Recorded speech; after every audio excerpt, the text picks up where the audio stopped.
Pregnant orchid update. Every day you guys have been begging for an update. We are 96 days since insemination, and much like a human pregnancy, it's something that takes a lot of time. It takes about 7 or 8 months for the seed pods to reach full maturation.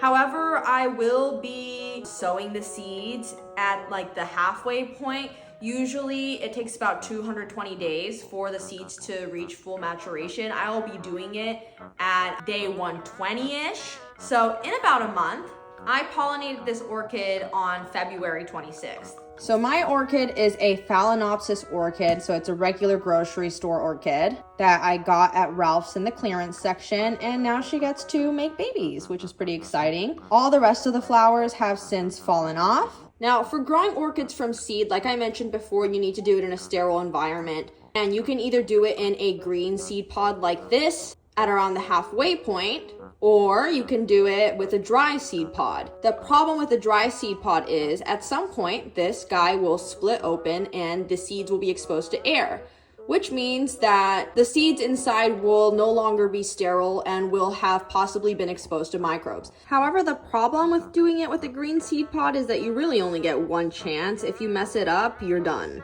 But with a dry seed pod, it's not a one and done kind of situation. But I'm still going to opt to do it in the green stage because 1, I don't want to wait that long, and 2, I just don't want to risk contamination, even though the seeds won't be fully mature. So the next orchid update will be in about 30 days, and it'll be more like a science experiment then. I am just as eager as you guys to see how this all turns out for me.